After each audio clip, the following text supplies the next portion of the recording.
Hello guys, मैं आपका भाई दोस्त educator of economics love Kaushik स्वागत करता हूं आपका आरंभ बैच में। क्या हालचाल मेरे बच्चों? जल्दी से कमेंट सेक्शन लाइव चैट के अंदर लिख दो जय हिंद जय कॉमर्स और आपकी हाजिरी लग जाएगी। And again very good afternoon with a very warm wish of happy teachers day to all of you guys.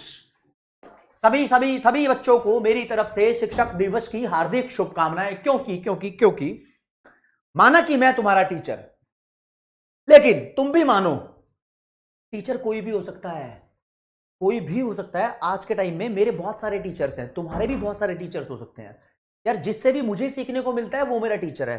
कोई मुझे धोखा देकर गया, उसने भी कुछ सिखाया।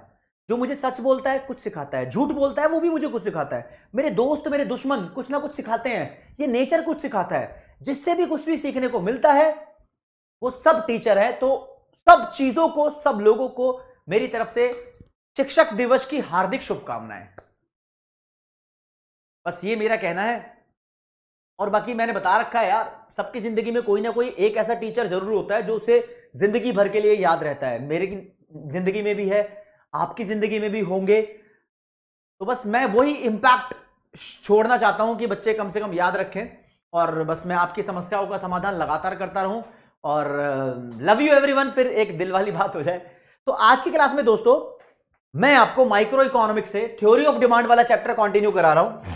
और आप देखेंगे कि आज इस चैप्टर का सुपड़ा साफ हो जाएगा। समझे? सुपड़ा साफ हो जाएगा। लेकिन इससे पहले मैं आपसे एक क्वेश्चन पूछना चाहूंगा। कृपया करके मुझे इस क्वेश्चन का सही सही जवाब देंगे आप लोग। ठीक है जी? आपको पता होना चाहिए। देखो जी, मैं आपसे एक क्वेश्चन पूछता हूं। फादर ऑफ इकोनॉमिक्स, बच्चों को तो पता ही होना चाहिए यार, किसको बोलते हैं? A B C. ए पे लिखूंगा मार्शल, बी पे लिखूंगा, क्या लिखना है बताइए जरा। बी पे लिख दो भाई एडम स्मिथ यानी ए स्मिथ। और सी पे लिखेंगे जॉन मानियार्ड कीन्स। कीन्स भी एक। इन तीनों में से एक आंसर है, आपको पता होना चाहिए। 30 सेकंड में इसका जवाब दे दो, फिर कहानी आगे बढ़ाएंगे। दैट मामला जल्दी से।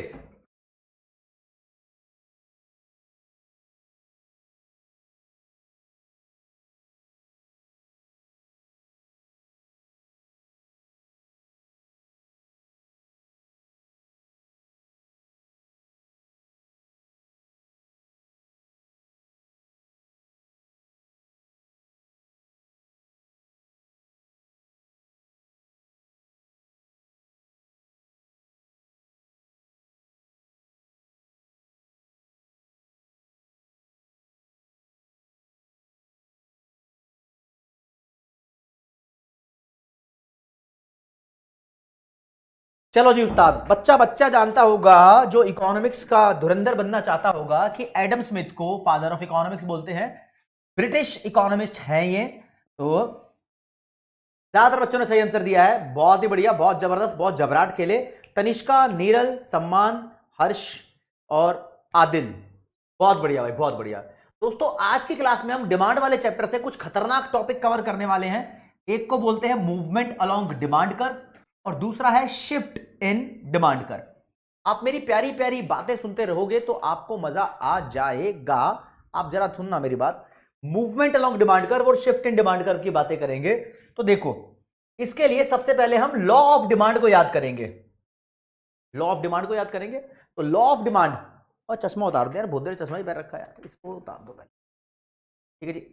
आपको पता है कि प्राइस बढ़ने की वजह से डिमांड कम हो जाती है और प्राइस कम होने की वजह से डिमांड बढ़ जाती है ना? यानी प्राइस की वजह से डिमांड बदलती जरूर है ना? हाँ या ना? बिल्कुल जी बिल्कुल। तो प्राइस की वजह से अगर डिमांड बदल जाए तो उसको बोलेंगे हम चेंज इन क्वांटिटी डिमांडेड। ठीक है। तो कॉन्सेप्ट है हमारे पास चेंज इन क्वांटिटी डिमांडेड, ये कॉन्सेप्ट है। इसका एक नाम और है भैया, इसको ही बोलते हैं मूवमेंट अलोंग डिमांड कर्व। ध्यान से सुनते हुए मेरी बातों को विचार विमर्श करना। जैसे कि भाई डिमांड तो टिप्पर यानी बहुत सारे फैक्टर की वजह से बदलती है, TIPPER और मैनी फैक्टर्स हैं। सिर्फ प्राइस की बात कर रहे हैं, एक अकेले प्राइस को पकड़ के चलो। लॉ ऑफ डिमांड की बात कर लो, लॉ ऑफ डिमांड के बारे में चल रहा है मैटर, मान लो, ठीक है। हाँ जी शिवा, सही रहेगा। देखो जी, मान लो कि प्राइस कम हुआ किसी चीज का 10 से 5, तो उसकी क्वांटिटी डिमांडेड बढ़ जाती है 100 से 200। तो ये जो डिमांड का चेंज हुआ है, चेंज इन क्वांटिटी डिमांडेड है, कोई दिक्कत नहीं है। अगर मान लो प्राइस बढ़ जाता 5 से 10, तो क्वांटिटी डिमांडेड कम हो जाती, मानो कि 100 से 50। ये भी चेंज इन क्वांटिटी डिमांडेड है, लेकिन एक फर्क समझो, इधर डिमांड बढ़ रही थी, इधर डिमांड कम हो रही थी। जब डिमांड बढ़ रही होती है ना, उसको बोलते हैं एक्सपेंशन, एक्सपैंड करना। एक्सपैंड का मतलब फैलना। और जब डिमांड कम हो रही होती है ये, तो उसको बोलते हैं कॉन्ट्रैक्शन। कॉन्ट्रैक्शन का मतलब सिकुड़ना। तो ये जो चेंज इन क्वांटिटी डिमांडेड है, ये दो तरीके की होती है, दो तरीके की होती है। ये डिमांड के बढ़ने को बोलते हैं एक्सपेंशन, या एक्सटेंशन भी बोल देते हैं। काफी सारी बुक में एक्सटेंशन भी लिखा हुआ है, एक्सपेंशन ऑफ डिमांड। और ये डिमांड के कम होने को, जो यहां डिमांड कम हो गई, इसको बोलते हैं कॉन्ट्रैक्शन ऑफ डिमांड। कोई आपसे वैसी डेफिनेशन पूछ ले, भाई सिर्फ मुझे एक्सपेंशन ऑफ डिमांड की डेफिनेशन बताओ, तो अपन क्या बोलेंगे? एक्सपेंशन ऑफ डिमांड का मतलब होता है डिमांड का बढ़ना, किस वजह से? प्राइस में फॉल होने की वजह से, ये बताना पड़ेगा। कोई बोलेगा कॉन्ट्रैक्शन ऑफ डिमांड क्या होता है, तो it means fall in demand due to rise in price, that's it. कोई बोले what is change in quantity demanded, हम बोलेंगे चेंज इन क्वांटिटी डिमांडेड का मतलब या तो डिमांड का बढ़ना या डिमांड का कम होना। किस वजह से? प्राइस के बदलने की वजह से, समझे? तो चेंज इन क्वांटिटी डिमांडेड के बारे में कोई लिखे तो इट इज,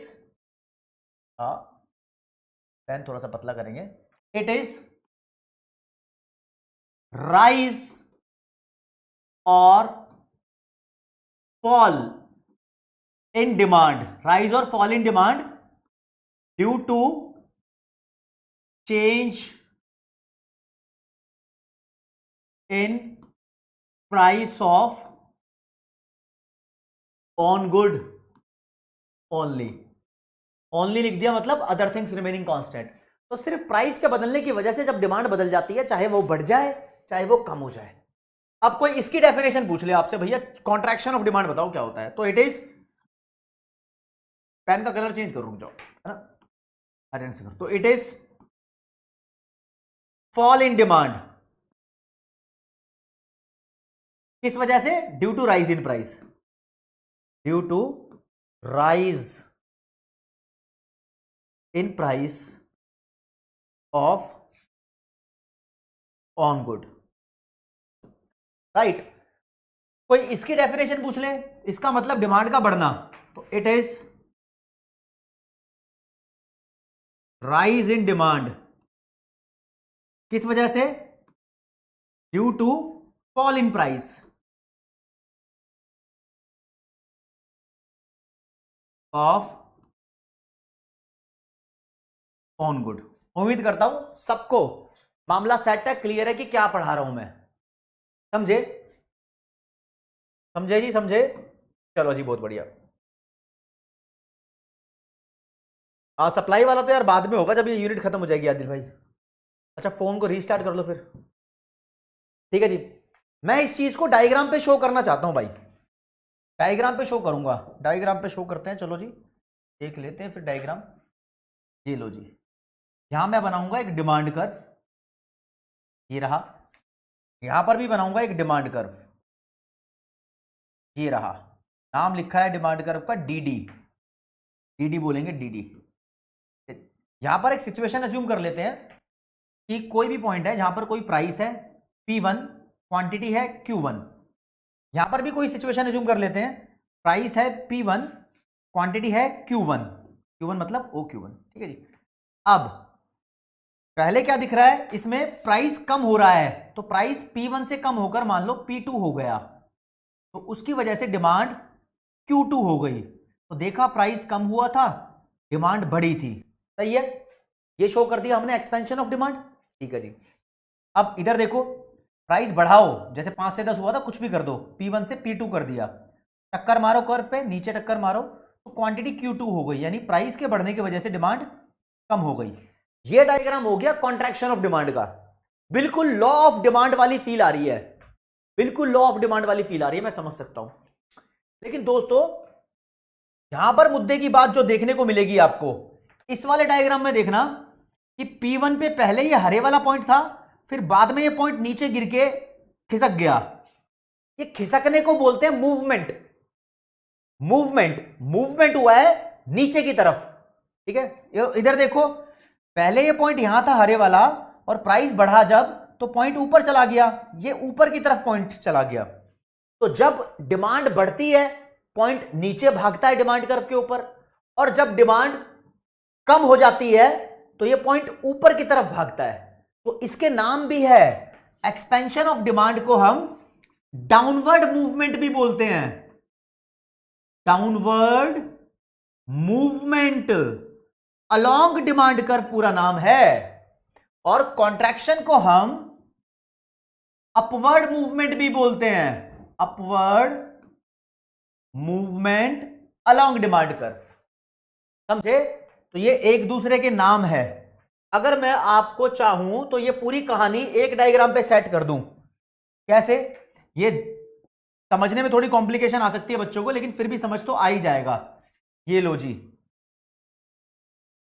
यहां पर बनाया मैंने एक डिमांड कर्व, इस पे कोई भी प्राइस ऐसे सेट कर दिया, प्राइस है OP1, डिमांड है OQ1, ठीक है जी। अब देख लो जी, प्राइस मान लो इंक्रीज हो गया OP1 से OP2, तो देखो जी, टक्कर मारो और नीचे टक्कर मारो, तो डिमांड पहले से कम हुई, प्राइस बढ़ा तो डिमांड कम हुई, ठीक है जी। तो पॉइंट मैं बोलूंगा कि नीचे की तरफ से ऊपर चला गया।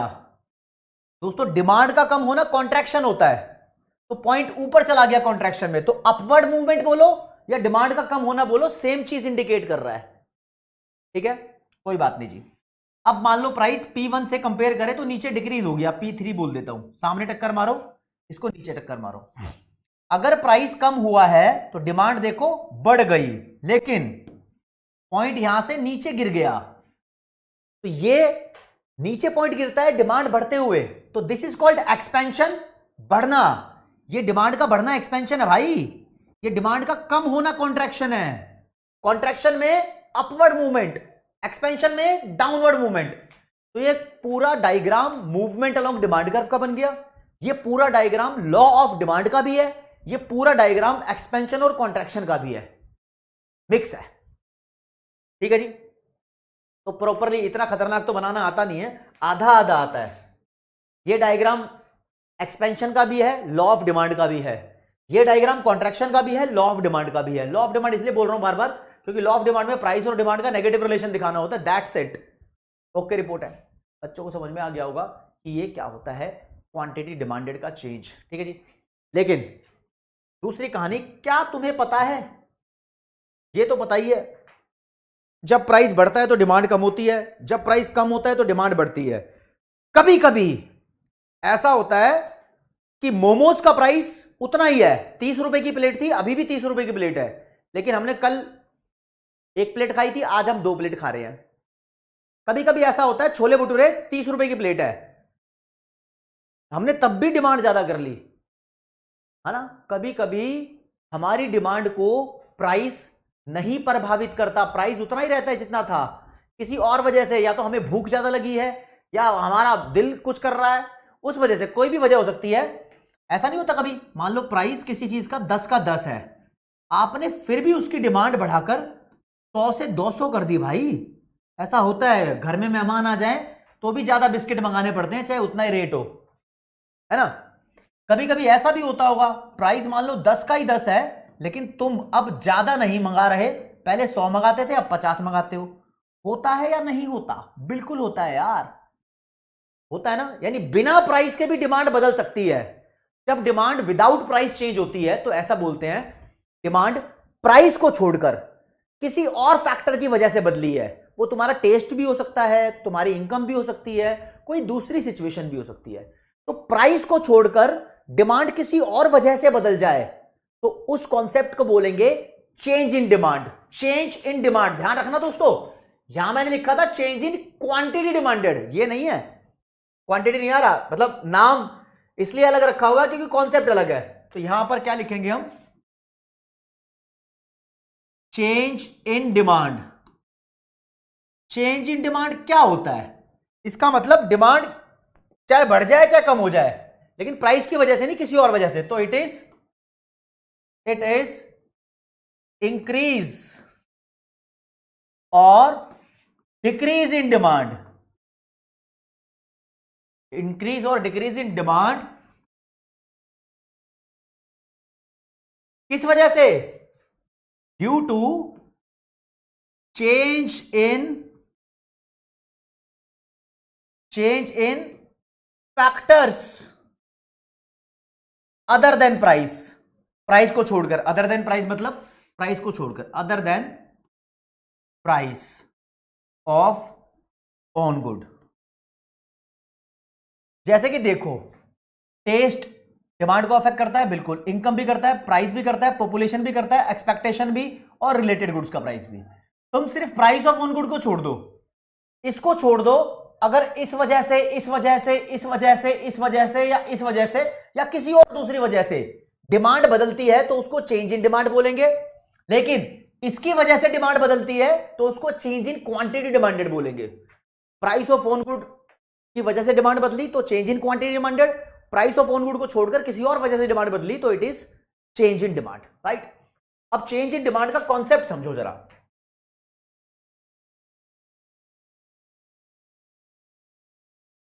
चेंज इन डिमांड, इसको हम शिफ्ट इन डिमांड कर्व भी बोलते हैं।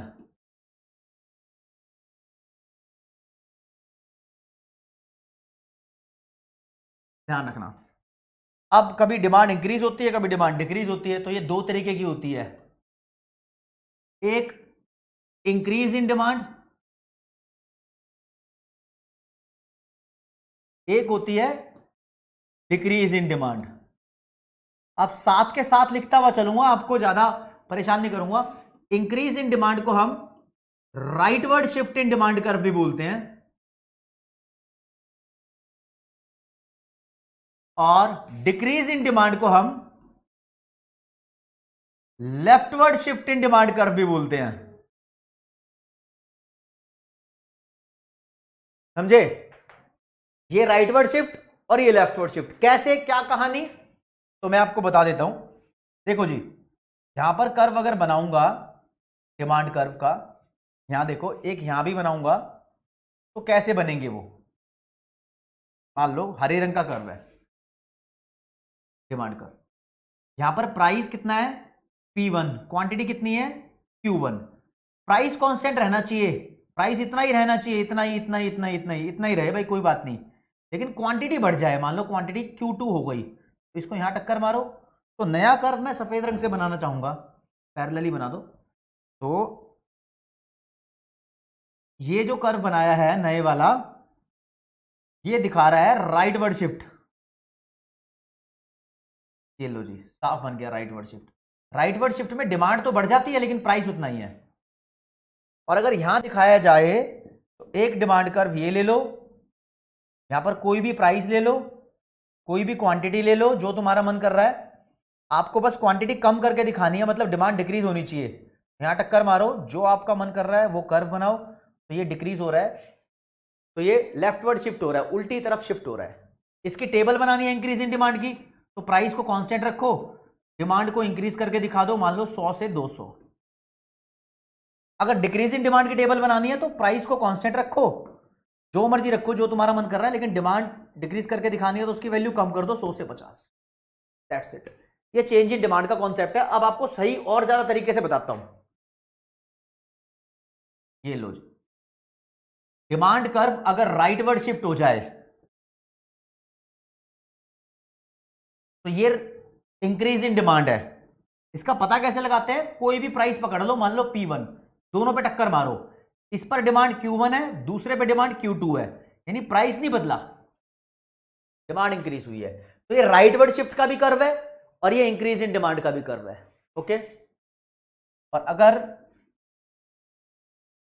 ये पुराना डिमांड कर्व जिसको हम इनिशियल डिमांड कर्व बोलते हैं, ये नया डिमांड कर्व, कोई भी एक प्राइस कैच कर लो यहां पर जो तुम्हारा मन कर रहा है, मान लो P1, लो जी, पहले वाले पे डिमांड Q1 थी, दूसरे वाले पे डिमांड Q2 है, या लेफ्टवर्ड शिफ्ट हुआ है, तो आपको ये एरो भी बनाने हैं।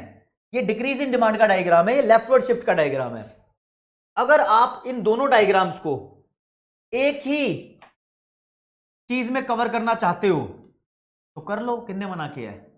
मान लो ये हमारा डिमांड कर्व है जिसका नाम DD है। DD अगर राइटवर्ड शिफ्ट कर दिया तो D1 D1 बन जाएगा, it is increase in demand. अगर DD को लेफ्टवर्ड शिफ्ट कर दिया तो D2 D2 इसका नाम दे दिया, ठीक है ना। अब ये सारी कहानी पीले रंग से दिखाऊंगा। कोई भी एक प्राइस पकड़ लो P1, यहां तो प्राइस कांस्टेंट रहता है, ठीक है जी, कोई बात नहीं। अब शुरुआत में जो क्वांटिटी थी इस वाले कर्व पे वो Q थी, नए वाले कर्व पे Q1, तो इस पे दिखा कि क्वांटिटी इंक्रीज हो गई, राइटवर्ड शिफ्ट हुआ था, तो ये इंक्रीज इन डिमांड या राइटवर्ड शिफ्ट का कर्व हो गया।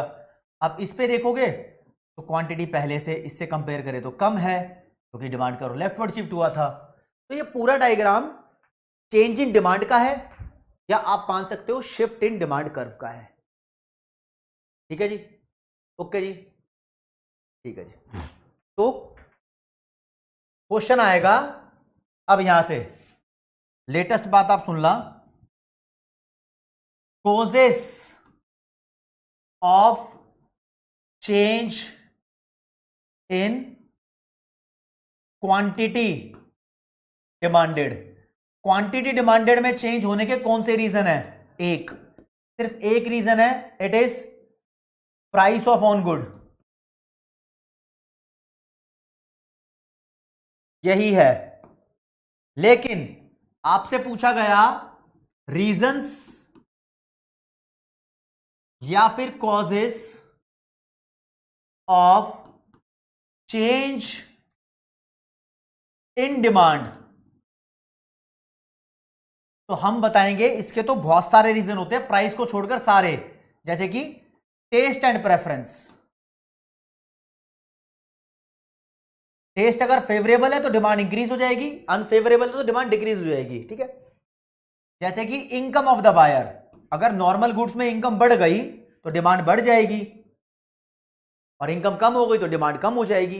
इंफीरियर गुड्स में अगर बात करें, घटिया चीजों में, तो इनकम बढ़ेगी तो इनकी डिमांड कम हो जाएगी। इंफीरियर में उल्टा होता है, रिश्ता तो आप समझो, ठीक है।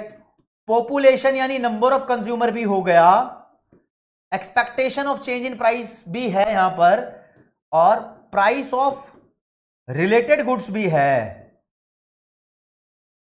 बहुत सारे हैं इसके फैक्टर, पेपर में आ जाता है कभी कभी, समझे।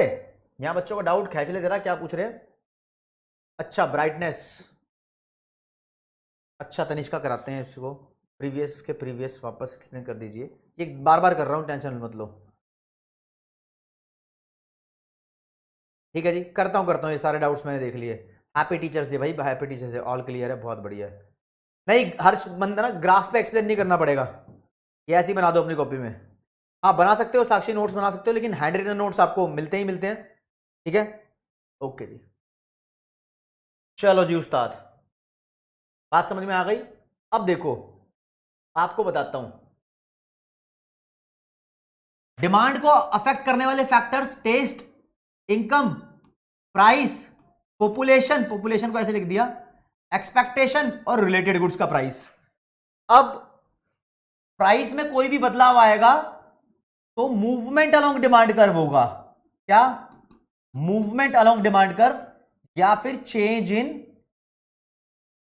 Quantity demanded. और अगर इसको छोड़कर किसी भी चीज में बदलाव आए, चाहे ये हो, चाहे ये हो, चाहे ये हो, चाहे ये हो, चाहे ये हो, इन सबको, या इनकम डिस्ट्रीब्यूशन कोई नया आइटम भी हो, इनकी वजह से कोई भी बदलाव आए तो उसको बोलेंगे शिफ्ट इन डिमांड कर्व या फिर चेंज इन डिमांड। इस बात को समझते हुए चलना, ये बहुत क्लैरिटी से बोल रहा हूं आपको मैं, ठीक है। ओके रिपोर्ट है, चलो जी ओके रिपोर्ट है। तो मेरे फिर कुछ एक क्वेश्चन का जवाब आप दे देंगे, मुझे बहुत अच्छा लगेगा। लास्ट क्लास से भी कुछ पूछ लेता हूं तो मजा ही आ जाएगा, ठीक है। आपका दिमाग पहले जानना चाहूंगा मैं कैसा चल रहा है। ये लो जी, ये लिखा है कॉन्ट्रैक्शन इन डिमांड कब होता है, कब होता है। चार ऑप्शन आपके पास, आप ऑप्शन पढ़ेंगे, मैं आपको टाइम इनफ दे रहा हूं, 1 मिनट का टाइम दे रहा हूं। चलो जी, चार ऑप्शन है, आराम से आंसर दे लो, कोई दिक्कत नहीं है, टाइम पूरा है तुम्हारे पास।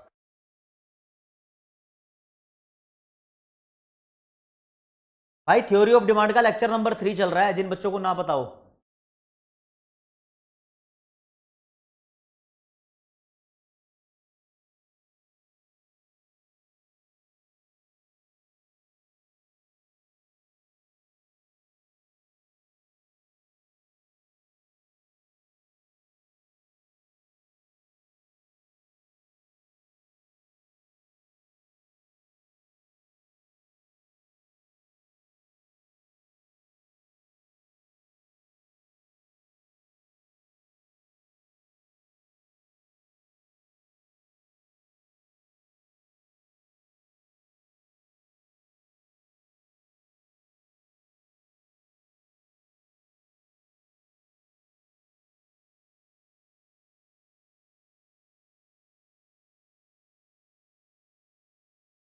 टाइम थोड़ा सा ही बचा है उस्ताद,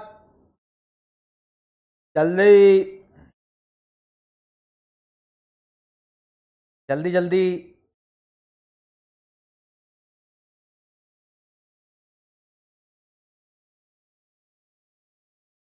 चलो जी, टाइम इज अप। तो कॉन्ट्रैक्शन का मतलब डिमांड का कम होना, और ये कॉन्ट्रैक्शन और एक्सपेंशन जैसे शब्द सिर्फ प्राइस से रिलेटेड होते हैं। तो जब price of on good rise होगा और डिमांड फॉल होगी तो ये कॉन्ट्रैक्शन है, ठीक है। यहां लिखा प्राइस राइज डिमांड राइज, कभी नहीं हो सकता। प्राइस रिमेन स्टेबल, ऐसा कुछ चक्कर नहीं है, प्राइस का ही चेंज होगा। प्राइस के बढ़ने से जब डिमांड कम होगी तो वो कॉन्ट्रैक्शन है। तो 1 वाला इज द राइट आंसर। ऐसे क्वेश्चन एग्जाम में आने के चांस है भैया। ज्यादातर बच्चों ने सही आंसर दिया, Atharv, Vansh, Shreya, Shobhansh, Tapeshwar, very good very good. एक क्वेश्चन आया एग्जाम में, अगर बताओ इनकम ऑफ द बायर बदल गई तो शिफ्ट होगा डिमांड कर्व या मूवमेंट होगा। हम बोलेंगे इनकम ऑफ द बायर की वजह से शिफ्ट होगा, क्योंकि मूवमेंट तो सिर्फ एक रीजन की वजह से होता है, वो प्राइस ऑफ ऑन गुड के चेंज की वजह से होता है। आगे कुछ भी आ रहा है सबकी वजह से शिफ्ट होता है, ठीक है जी, कोई दिक्कत नहीं है। अब देख लो जी, आपको यहां दिमाग लगाना है। If the price of any complementary goods rises, मान लो दो कॉम्प्लीमेंट्री गुड है, एक का नाम कार है, एक का नाम पेट्रोल है। कार को एक्स बोला, पेट्रोल को वाई बोला, इन दोनों में से किसी का प्राइस बढ़ गया, मान लो वाई का प्राइस बढ़ गया, ठीक है। तो क्या होगा, demand curve shift to the left या demand curve shift to the right, या डिमांड कर्व मूव्स डाउनवर्ड या डिमांड कर्व मूव्स अपवर्ड। जब डिमांड कर्व अपवर्ड मूव करता है तो वो कॉन्ट्रैक्शन होता है, ध्यान रखना, ये कॉन्ट्रैक्शन की बात कर रहा है और ये एक्सपेंशन की बात कर रहा है। आपको ऑप्शन समझा देता हूं। और जब एक का प्राइस बढ़ता है तो दूसरे की डिमांड कम होती है in case of complementary goods. तो दूसरे की डिमांड पे क्या फर्क पड़ेगा ये पूछा गया है क्वेश्चन में। आपको अच्छा खासा टाइम मैं यहां पर 45 सेकंड्स देना चाहूंगा, आप बताओ, दिमाग लगाओ, अच्छा दिमाग लगेगा इसके अंदर।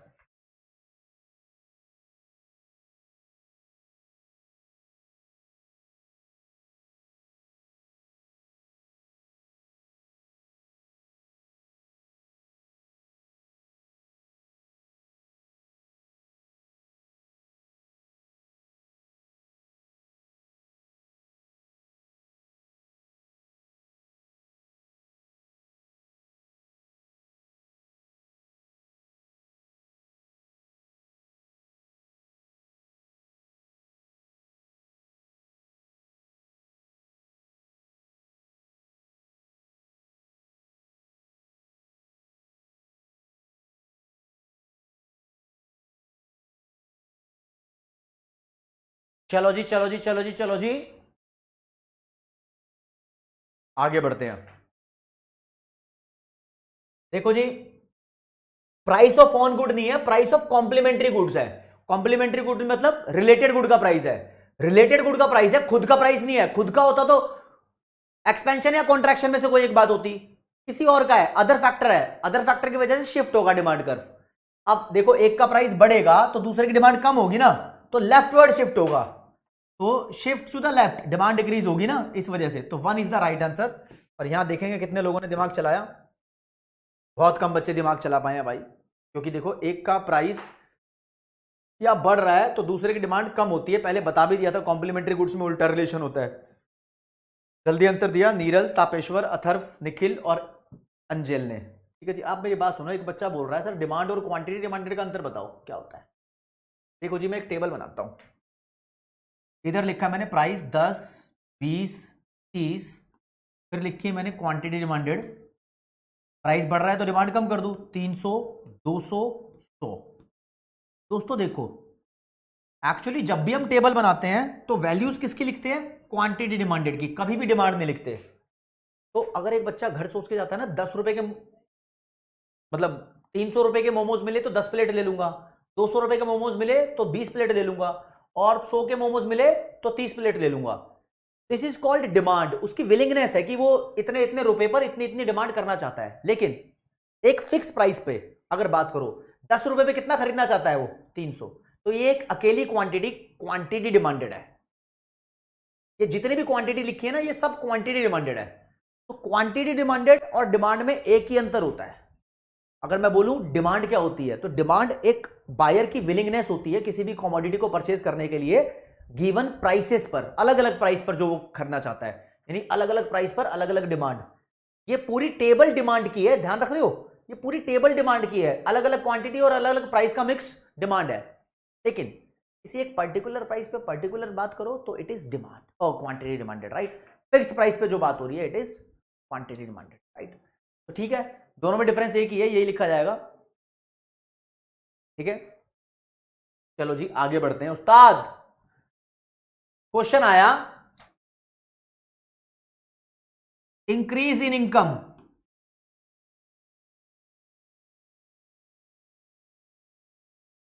का डिमांड पे क्या इफेक्ट होगा। हम बोलेंगे इनकम बढ़ती है तो डिमांड बढ़ती है, ना ना ना ना ना ना, सिर्फ नॉर्मल गुड्स की डिमांड बढ़ती है। इनकम बढ़ेगी तो नॉर्मल गुड्स की डिमांड बढ़ जाएगी, लेकिन इनकम बढ़ने की वजह से, यानी इनकम बढ़ रही है ना, तो इंफीरियर गुड्स की डिमांड कम हो जाएगी,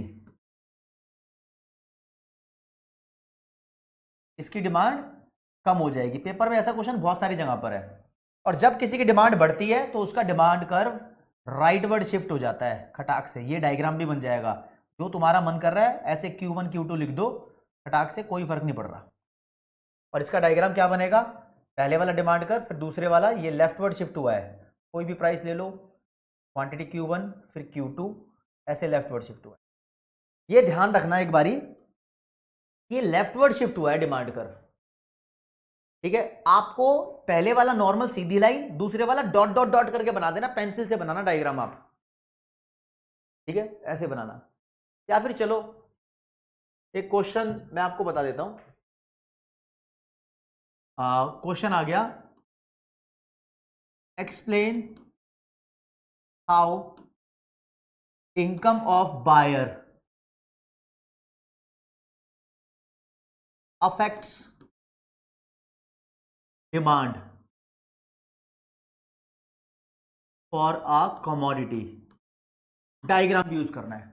तो आप क्या बोलोगे इसके अंदर, आप इसके आंसर में कभी नहीं बोल सकते कि इनकम बढ़ने से डिमांड बढ़ेगी। आप बोलोगे इनकम से डिमांड बदलती है, income of buyer affects demand, but it depends, ये डिपेंड करता है whether the good is normal good और इंफीरियर गुड। आपको बताना पड़ता है कि गुड नॉर्मल है या इंफीरियर है, तब बात बनती है। इस बात को ध्यान रखना। नॉर्मल गुड्स में इनकम बढ़ेगी तो डिमांड बढ़ जाएगी, यानी नॉर्मल गुड्स के साथ होगा भैया पॉजिटिव रिलेशन, और इंफीरियर गुड्स में उल्टा रिलेशन होता है, इनकम बढ़ने से डिमांड कम हो जाती है। इस बात को ध्यान, ऐसा क्वेश्चन एग्जाम में आया हुआ है। क्वेश्चन बहुत सारे स्कूलों में ये आ जाता है, तुम क्या बात कर रहे हो। चेंज इन क्वांटिटी डिमांडेड और चेंज इन डिमांड में डिफरेंस बता दो। तो मेरी बात सुन लेना, आपको हैंड रिटन नोट्स में जरूर मिलेगा। पहला पॉइंट, दोनों का मीनिंग आ जाएगा। Change in quantity demanded means rise और fall in demand due to change in price of on good only, है ना। और इसका मतलब इंक्रीज और decrease in demand due to change in the factors other than price, price को छोड़कर जो दूसरे फैक्टर है उस वजह से ये हुआ है, ठीक है जी। दूसरा, इनका दूसरा नेम क्या है भैया, इसका दूसरा नाम है मूवमेंट अलोंग डिमांड कर्व, और इसका दूसरा नाम है शिफ्ट इन डिमांड कर्व। या फिर बोल सकते हो यहां पर डिमांड कर्व शिफ्ट नहीं होता, यहां डिमांड कर्व शिफ्ट हो जाता है, ठीक है जी। तीसरा, आप बोल सकते हो यहां पर कि it is completely related with law of demand, related with law of demand, या मुश्किल लैंग्वेज में लिखा आता है ऐसे कि it is the subject matter of the law of demand, law of demand से रिलेटेड है पूरा। ये रिलेटेड नहीं है, इट इज नॉट, क्योंकि यहां तो प्राइस चेंज ही नहीं हो रहा, not related with law of demand. फिर 4 से ऊपर डिफरेंस नहीं आएंगे। चौथे में टेबल या डायग्राम दोनों में से एक बना दो, कोई भी बना दो, ठीक है। और काफी सारे स्कूल में देखने को यह मिला है, क्वेश्चन आ गया एक्सपेंशन ऑफ डिमांड और डिक्रीज कह रहा हूं, इंक्रीज इन डिमांड का डिफरेंस बताओ।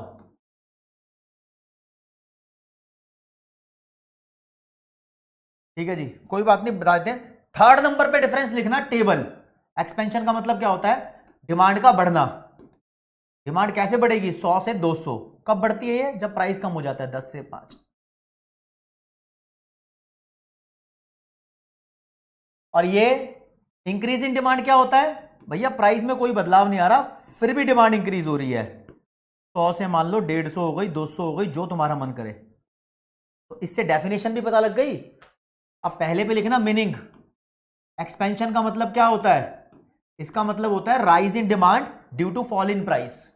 और कॉन्ट्रैक्ट, इसका इंक्रीज का मतलब क्या होता है, इसका मतलब होता है increase in demand due to change in the factors other than price, क्योंकि प्राइस कांस्टेंट है, ठीक है। सेकंड नंबर पे यहां पर मेन रीजन क्या होता है, रीजन होता है rise in price, sorry fall in price. या रीजन भी मत लिखो, अदर नेम लिख दो।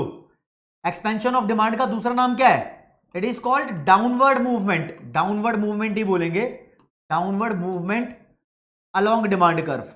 कैसे, डायग्राम बना के देख लो, ये रहा डिमांड कर्व। प्राइस कम करो, कलर चेंज कर लेता हूं, प्राइस कम किया, डिमांड ज्यादा हो गई, प्राइस कम डिमांड ज्यादा, मूवमेंट डाउनवर्ड आ गया, it is downward movement, right. और यहां लिखोगे सेकंड नंबर पे, फर्स्ट पे तो मीनिंग आएगा सामने, सेकंड नंबर पे इट इज राइटवर्ड शिफ्ट। ये राइटवर्ड शिफ्ट है। अगर ऐसे ही क्वेश्चन कॉन्ट्रैक्शन और डिक्रीज इन डिमांड में आ गया तो तुम लिख सकते हो मीनिंग, कौन सा शिफ्ट, और उसकी टेबल या डायग्राम दोनों में से एक बना देना, कोई दिक्कत नहीं।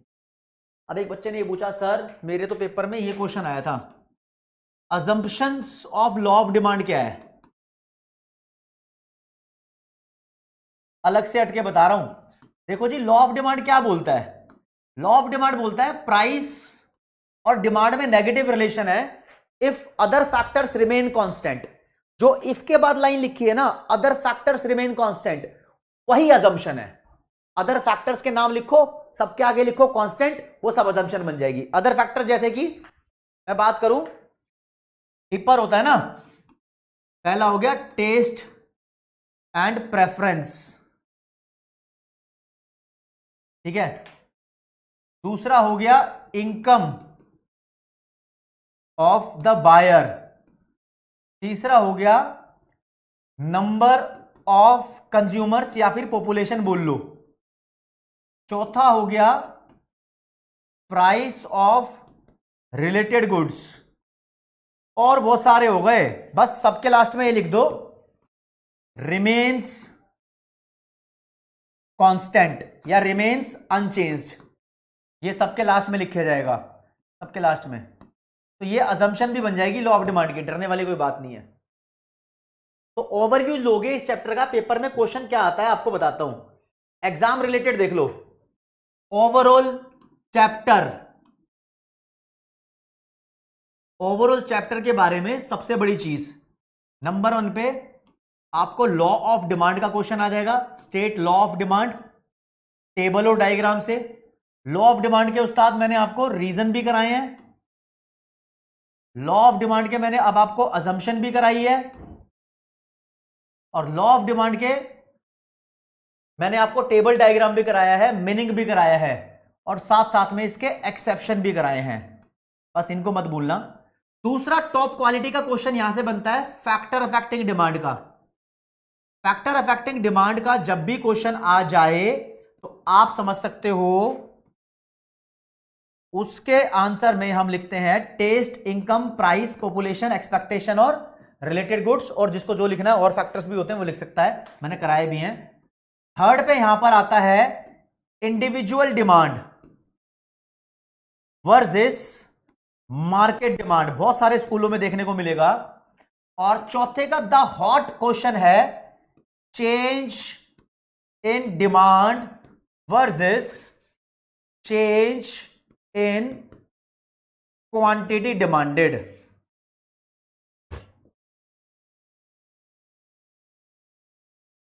ये द हॉट क्वेश्चन है, और काफी सारे स्कूल में ना अप्लाइड क्वेश्चन आ रहे हैं, जैसे कि मान लो इनकम बढ़ेगी तो डिमांड पे क्या फर्क पड़ेगा, उसका डायग्राम भी बना के दिखाओ,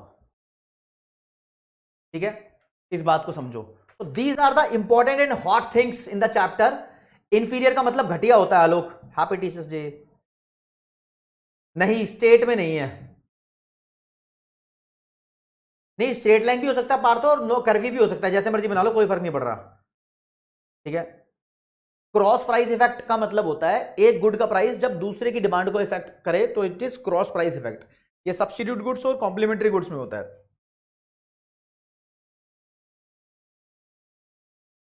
फैजान आलम, आप कोई भी डाउट पूछ लो, वो नोट्स में लिखा मिलेगा, शरारती बच्चा। अच्छा, क्या बात कर रहे हो? हाँ हाँ, बिल्कुल बिल्कुल बिल्कुल मेरी जान। नॉर्मल गुड्स और इंफीरियर गुड्स का डिफरेंस भी आ सकता है भाई, दिस इज ऑल्सो इंपॉर्टेंट, ये कराया था लास्ट में, ठीक है। अब देखो काफी सारे स्कूल के अंदर मैंने लास्ट क्लास में नॉर्मल और इंफीरियर का डिफरेंस करा दिया, कोई दिक्कत नहीं है। अब व्हाट इज टिपर पूछ रहा है बच्चा, आस्था पूछ रही है। आस्था बाबू, आपने लास्ट वाली क्लास नहीं देख लगता है, प्लीज। अब एक यहां पर आपके डाउट में मैं पूरी क्लास रिपीट थोड़ी कर सकता हूं। अब इसके बाद हम इलास्टिसिटी ऑफ डिमांड का चैप्टर शुरू करेंगे मुकेश।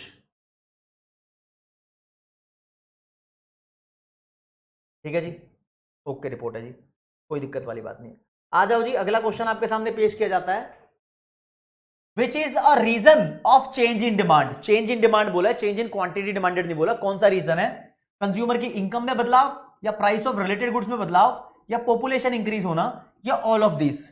आपको दे रहा हूं इसके लिए मैं यहां पर 30 सेकंड्स दे रहा हूं, 30 सेकंड्स, 30। ठीक है जी, करो जरा, पोल करो।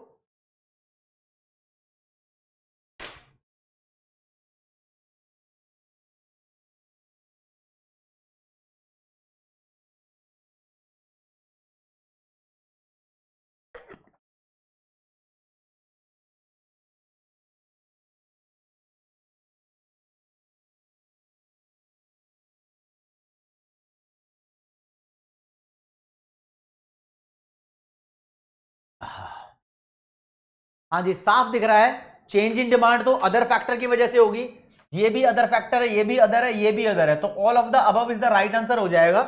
तो हम देखेंगे, ज्यादातर बच्चों ने सही आंसर दिया, शोभांश, तनिष्का, जाट, हनी और श्रेया। अब जो क्वेश्चन है उसका आंसर लगता है ज्यादातर बच्चे नहीं दे पाएंगे। लॉ ऑफ डिमांड कैसी स्टेटमेंट है, आपको बताना है। क्या ये क्वालिटेटिव स्टेटमेंट है या क्वांटिटेटिव है, या दोनों है, या कोई भी नहीं है? दिमाग लगा के बताओ 30 सेकंड्स में। मुझे पता है तुक्कम तुक्की होगी, पता है मुझे तुक्कम तुक्की होगी, क्योंकि मैं इसका मतलब बताऊंगा। देखो, ये क्वालिटेटिव स्टेटमेंट्स वो स्टेटमेंट होती है जो किसी की रिलेशन को, क्वालिटी को दिखा दे। क्वांटिटेटिव वो चीजें होती है जिसकी वैल्यू को कैलकुलेट कर सकते हो। लॉ ऑफ डिमांड में अगर तुम किसी वैल्यू को कैलकुलेट कर पा रहे हो तो लॉ ऑफ डिमांड क्वांटिटेटिव है। अगर लॉ ऑफ डिमांड में तुम वैल्यू नहीं कैलकुलेट कर पा रहे तो वो क्वालिटेटिव है। अब देख लो जी, लॉ ऑफ डिमांड बोलता है प्राइस बढ़ेगा तो डिमांड कम होगी, प्राइस कम होगा तो डिमांड बढ़ जाएगी। तो लॉ ऑफ डिमांड एक डायरेक्शन प्रोवाइड कर रहा है, एक चीज जाएगी तो दूसरी से कम। यहां कोई वैल्यू कैलकुलेट नहीं हो रही। ऐसे ही लॉ ऑफ डिमांड है, आगे आओगे तो लॉ ऑफ सप्लाई भी है। तो ये सब जितने भी लॉ है ये क्वालिटेटिव स्टेटमेंट है, तो 1 will be the right answer in that case. हाँ देखा, यहां मामला गड़बड़ा गया था भाई बच्चों का। तनिष्का, श्रेया, तापेश्वर, शोभांश, अर्पित मिश्रा ने सबसे सही आंसर दिया। और अब देखते हैं जरा टॉपर्स आज की क्लास के। तपेश्वर, दीपांशु, आकांक्षा, निखिल, गीतांजलि, घनिष्ठा, गर्वित, नीतू, रौनक, हर्षमंदना। लास्ट क्वेश्चन की वजह से सबके ताने बाने बिखर गए, क्योंकि वो क्वेश्चन भी जरूरी था दोस्तों। तो यहां पर ये थ्योरी ऑफ डिमांड का चैप्टर कंप्लीट हुआ है। तो आज की क्लास में आपको इसके नोट्स भी मिल गए हैं। आप नोट्स वाले सेक्शन में जाके नोट्स डाउनलोड कर लो, ठीक है। हैंड रिटन नोट्स हैं, आपके बहुत काम में आएंगे। अगली क्लास में हम तड़कता भड़कता चैप्टर शुरू करेंगे जिसका नाम है इलास्टिसिटी ऑफ डिमांड। और दोस्तों प्यार की कमी नहीं होनी चाहिए, प्यार अपरंपार होना चाहिए। तुम्हारा प्यार कभी कम नहीं होना चाहिए। तो आज की क्लास में हमने डिमांड के चैप्टर को खल्ली बल्ली कर दिया है। अगली क्लास में पूरी तैयारी पकड़ के आएंगे, इलास्टिसिटी ऑफ डिमांड वाला चैप्टर करेंगे। तो love you everyone, love you all. मजा आया, मजे लेते रहेंगे, मजे देते रहेंगे। आज की क्लास में इतना ही। जय हिंद, जय भारत, नमस्कार, धन्यवाद।